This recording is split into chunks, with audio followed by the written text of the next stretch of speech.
Welcome back to the farm, everyone. We've got the third semi-truck outside this morning, not because it's been exposed to salt over the winter. Rather, we have to go pick up our second tanker that's finished being plumbed up for next season at Helena. So that's where we're headed.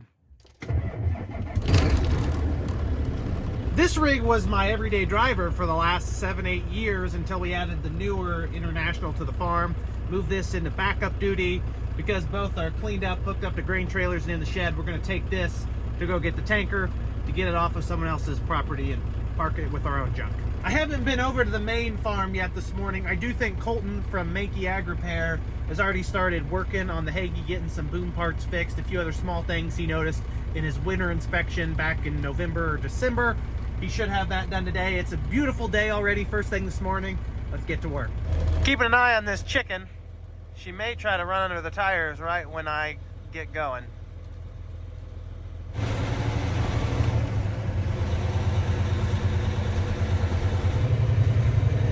How did we get mud on the tires? You can't see him, but Colton's on the other side of the Hagee there doing his work.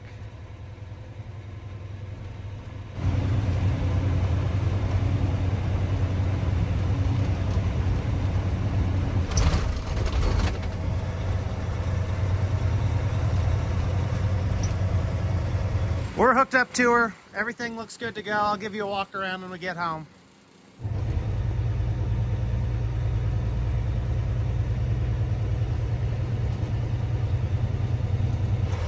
I have a tight fit back here.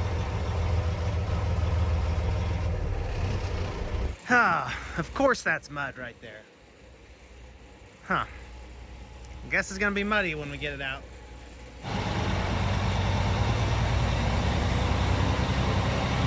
The parking job of the newer tanker leaves a little bit to be desired. While it's sunny and nice outside, I'll walk around it really quick and highlight the difference between the two. The main difference is that one is parked directly in the mud, and the other one's probably also parked in the mud, yet it was done when the ground was dry, so it's not sunk in a bunch like this one. They're really not that similar in construction. This one was originally a 4-compartment, 6,800-gallon tanker. We converted it to 2 compartments with 2 different valves so we can carry multiple products for post-application passes like foliars, fungicides, without having to make extra trips if we needed to. This one's simpler. It's 1 compartment, 6,500 gallons, no baffles, unfortunately. That was an oversight on my part. I didn't even consider that when we were shopping around. This one, because it was converted from 4-compartment to 2-compartment, it has technically a baffle in between each half compartment because we turned the compartment wall into a baffle. They're plumbed in a fairly similar fashion other than the 2 compartments. I mean, that's a huge difference. I've highlighted it a couple times already. The only main difference really between the two is that the sparge tube or the agitation line in them feed on opposite sides. On the original tanker, both of them come in on the driver's side. There's one and the other one's back there for both compartments. And on this one, it all comes in here by the pump. So as opposed to having the agitation selector valves like this one does on top, this just has a fill line open and close, and then the master shutoff for the sparge tube will be your agitation control. Because you can access the valve from here, there's no reason to have an actual selector or another valve down here to control your agitation line. The main reason here is that the valves are on the far side of the tanker, and if you wanted to control your agitation direction, you'd have to go to the other side and flip these valves. So that's why this is plumbed that way. Just one main fill over there. So when we go to pick up our hot loads, we pull in, they hook up a 3-inch line, flip the main valve down, and we're ready to fill. It's really not that complicated of a setup. I think in and out, we probably will have maybe $6,000 here for the engine, the pump, the plumbing, a lot of stainless steel stuff they welded stuff on, and then another couple $1,000, maybe $2,500 for the sparge tube. If you have a big tanker like this and you're running products that settle out, like corn post herbicides are a great example. If they have atrazine in them, they just don't stay in solution very well. It takes a lot of power to kind of mix up the bottom of the tank. The sparge tube is a great investment, and I noticed it because we didn't have it on this one originally. The next season when we added it, it was a day and night difference when you get to the bottom of the barrel and you're cleaning out, there's nothing sitting at the bottom, or very minimal, because these agitation systems are so effective at putting everything back into solution. Here's what that looks like from the top. There is the sparge line that runs along the side, and there's the main valve drain in that area. Once it warms up some more and we think frosts are out of the forecast, I'll probably run some clean water just to get the metal shavings out from them installing the sparge, and this thing will be ready to hit the field. Because of the lack of baffles, this will probably be our corn herbicide tanker, and then we'll use this one for beans. This one was de-skinned in a much cleaner fashion. Nice, well-kept trailer. And this one just, it needs an acid wash or something. You can see a lot of build-up corrosion from the insulation tape. Not as pretty.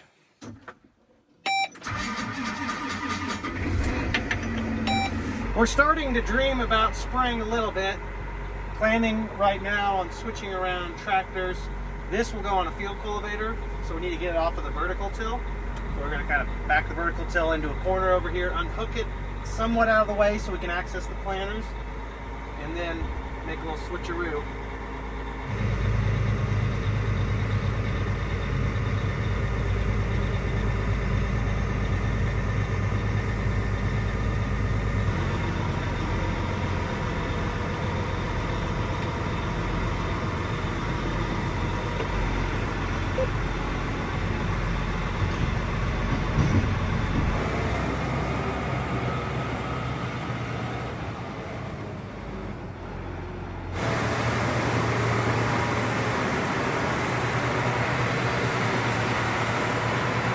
The whole goal of moving everything around is to get this third tractor over to the other shed, because we're going to have seed corn and seed beans coming over in here at Dad's this afternoon to start the season, and we need more room. This tractor is a lot cleaner, and it's got the new batteries. It's not a good day to drive in Mom and Dad's yard. It's a little soft with the warm weather. There's really not a lot of subsoil moisture. It just doesn't take much when the frost is coming out of the ground to be slippery on top, as was the case for the tanker trailer we just backed in the mud. I would say a couple days of warm weather like this, and it'd probably actually gray off on top enough to do field work.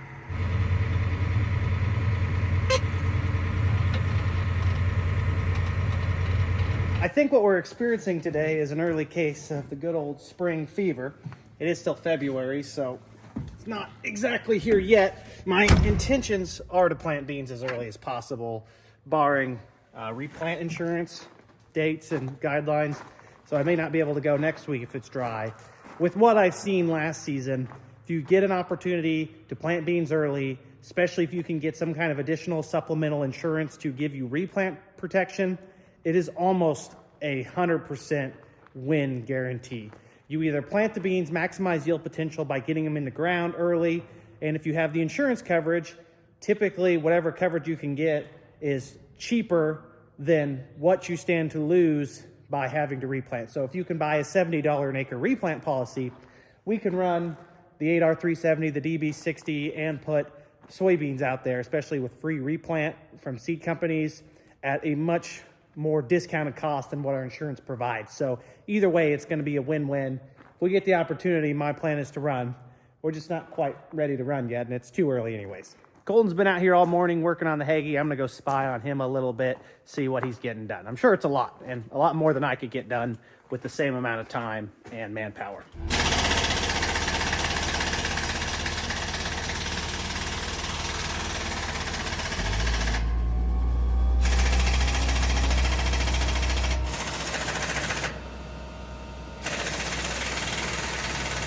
Most of you are familiar with me talking about Colton and Mankey Ag Repair, his independent equipment service company. Colton is a highly experienced technician on pretty much any heavy equipment. He worked at Alliance Tractor, now Sloan's and Mattoon, and when they made that switch, he went off on his own. Unfortunately for them at Sloan's and Mattoon, he's a phenomenal sprayer mechanic, among other things. Probably the first person I would recommend you calling, unless you have another really qualified Hagee mechanic, to look at your sprayer. He knows those things like the back of his hand, and he has worked on other things on our farm. We've had him work on combines when he was still at the John Deere dealership. It's no degradation of Colton or Sloan's. We have a great relationship with the guys in the shop at Mattoon. We still use them for most of our green equipment just out of convenience. If you're in the central Illinois area, specifically maybe Mattoon to Shelbyville to Decatur and south down to Effingham, just a general geography, Colton really knows his stuff. You'll be supporting him and his family if you're looking to work with an independent technician / mechanic. So look up Menke Ag Repair on Facebook. He's phenomenal, he's fairly priced, and he gets things done rather quickly.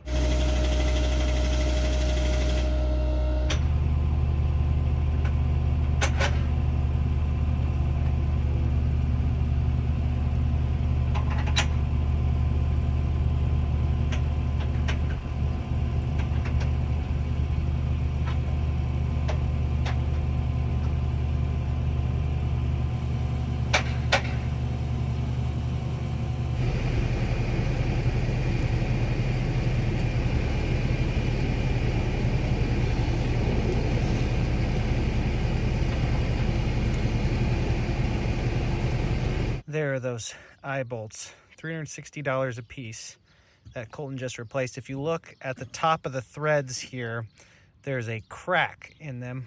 Both of them have the same crack.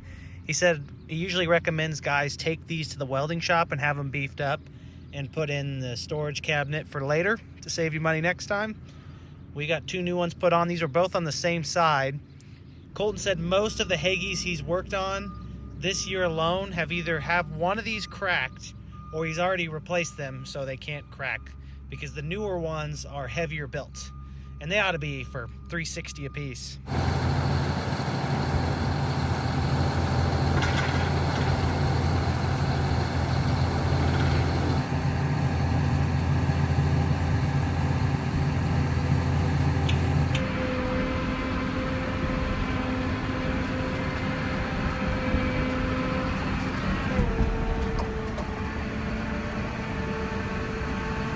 Now we are definitely ready for spring. I expect no breakdowns from this rig. Actually, it's been pretty reliable so far, and everything that's broken down he may have just fixed for us. So assuming it's going to stay reliable, or it could be a disaster. Every year's different. Go check out Colton on Menke Ag Repair on Facebook. He's a great mechanic. He's cost effective. He's not making any money off of parts. All he's doing is coming out here, providing his labor and his wisdom. And on a job like this, it would have taken me ages to either find this stuff to start with, and of course actually fix it myself. It's good to work with someone who's an expert in their field, and doesn't hurt to support someone that's independent on their own these days. Chickens! Out collecting my eggs this afternoon after a very unexciting day, and look at how many geese are out there on that gravel pit. You can hear them from here about 1.5 miles away. I may hop in the side-by-side and run down there and look at them. They're off the gravel pit. They're on the field next to it. That's not ours. That's our neighbors, the Welches. We may do a little drive down there and see if we can get close to them. They're kind of skittish birds, unlike these chickens who sprint up to me anytime I'm in the yard.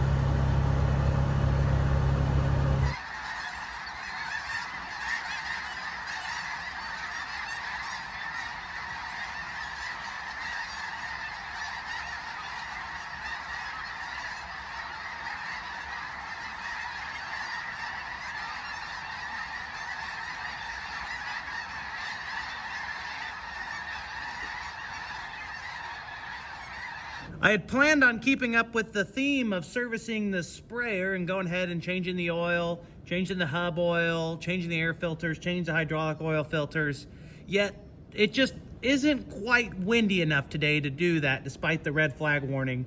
So I think I'm going to opt to wait for a windier day to do that service as one normally would. Beautiful day temperature wise, high of 65. It's just really windy. And if you've ever changed oil in the wind, you usually get it all over you. It doesn't take much of an excuse for me to stay inside. Today I'm working on some real important stuff, cleaning out this little shed that I use kind of as a workshop for personal things. I have some old chairs from my grandparents I was getting rid of. Gonna need to clean those up just to get some more space. And we've added some more chickens to the herd. I stopped by the old trusty Rural King. We picked up 20 chicks. I think they're females, although there is a chance there's male. I usually count on a 75% success rating. So if we get 15 of these chickens to the coop, that would be good, a good turnover for us. Unfortunately, they do pass away in the process of being little and growing, and they're a little sluggish and confused because of the transfer this morning. We have a fairly large coop, and our chickens free range during the day, so as long as we have enough roosting bars at night and enough nesting box space during the busy laying time in the morning, it shouldn't be an issue. It's a pretty traditional mix of egg-laying hens here. These two right here, that one, and then there's another one somewhere. I don't know where he is. Maybe there. Oh, there he is. He's right there. Those two are Turkins. No, they're not sick. They just have a really non-attractive bald neck. I didn't want them. Allie did. And when your wife wants something, usually you have to go to her side of the aisle to make her happy. So we've got these two sickly looking chicks. Don't worry, they're healthy. That's just the way God made them. I don't know if we have enough heat or too much heat. One lamp might be enough. I've got two in here and they're kind of low. Probably check on that later and make sure they're not toasting in there. Yeah, real exciting stuff going on this morning. In 4 or 5 months, when these things are ready to start laying eggs, with my luck, eggs will be back to $2 a dozen. And we'll be even further in the hole on this whole chicken egg laying adventure than we already are. It's not a moneymaker to have eggs laid on a small scale. That comment alone implies that this has anything to do with profitability.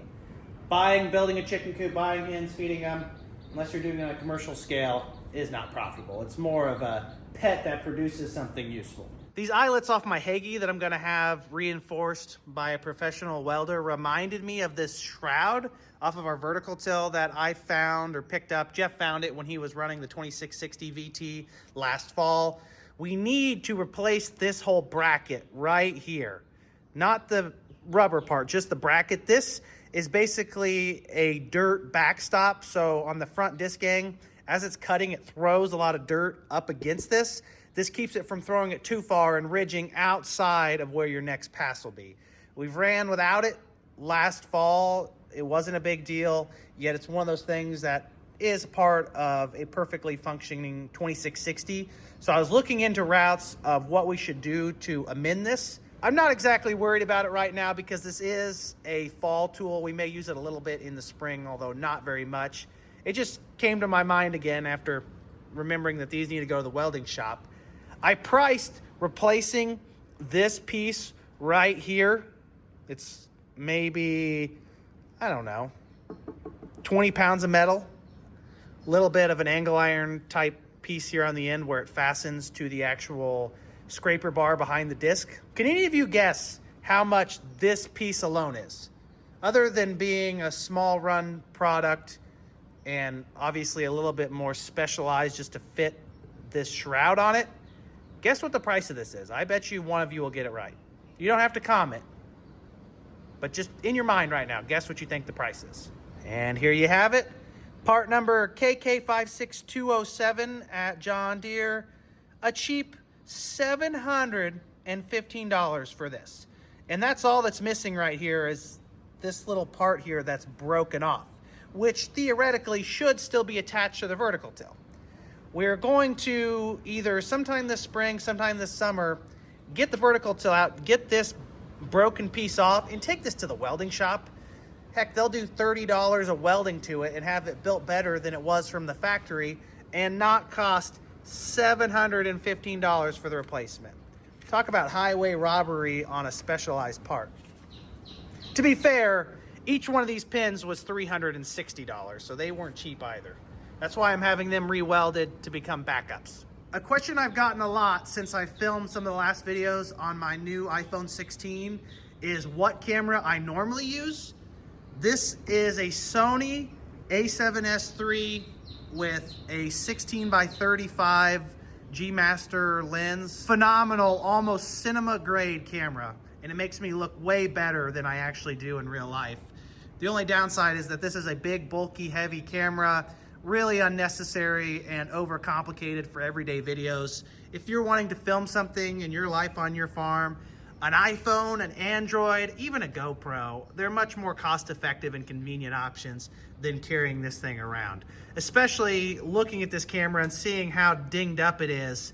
If you consider the financial investment of this, and it looks like it's almost been used as a hammer at times, there's a pretty low amount of reward to a high amount of risk using a camera like this to get everyday content unless you're ultra successful on this platform.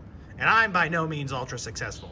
I do all right, I'm just got too much of a camera here. In comparison, here is the footage from the Sony camera. So I was filming with my iPhone just like this, whereas this is what this camera looks like with autofocus and such. I mean, it is a cinema grade camera. It's phenomenal, just really unnecessary. The easiest thing to do if you want to make videos, just fire up your phone and give it a shot. Most success on YouTube comes from the content, not from the quality of content, unless your quality is a limiting factor. If you film it with a camcorder from 30 years ago, people will notice that.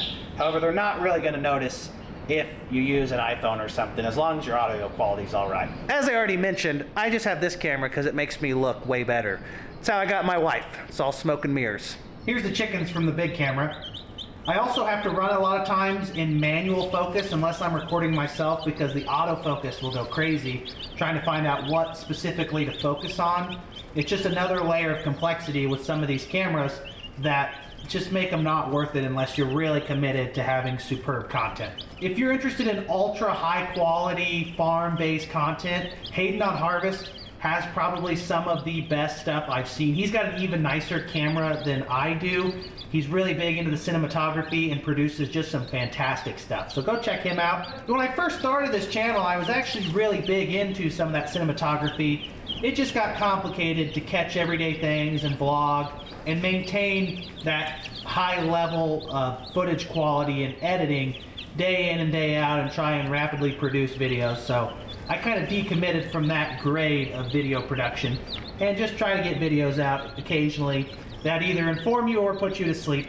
Doesn't really matter as long as you enjoy them and you watch them. Obviously, you've also got the audio quality differences. I'm not using an external mic on this. If you were serious about using a phone or a GoPro, you would have an external microphone like I do on this camera. I just never really planned on using this to film stuff. I just got kind of lazy, and it was either film it on my phone or not film at all. So that's what I've been doing. The snow geese are still in the area today despite my truck showing the temperature as 70 degrees. Doesn't feel that warm with the wind. I wonder if these birds provide any kind of fertilizer value to our farms. A couple big piles of goose droppings would have to have some kind of significant impact on the soil quality, other than also transferring weed seeds and disease. That's just kind of part of the package. It's food for thought. They're really annoying, yet if they are bringing fertility to our farms, you would almost welcome them. Maybe that's why we get some good yields across here. If you look out across the field, I would say another day or two of this weather and this ground would be grayed back off and probably dry enough to do field work. We're not going to push the envelope too much. There's rain in the forecast next week, so I'm not going to start dreaming at all. We have all these areas where we did the tile work done that need the rocks picked up from the tile machines, and we need to work down tile lines. I don't think that we're going to have the luxury of accomplishing that now.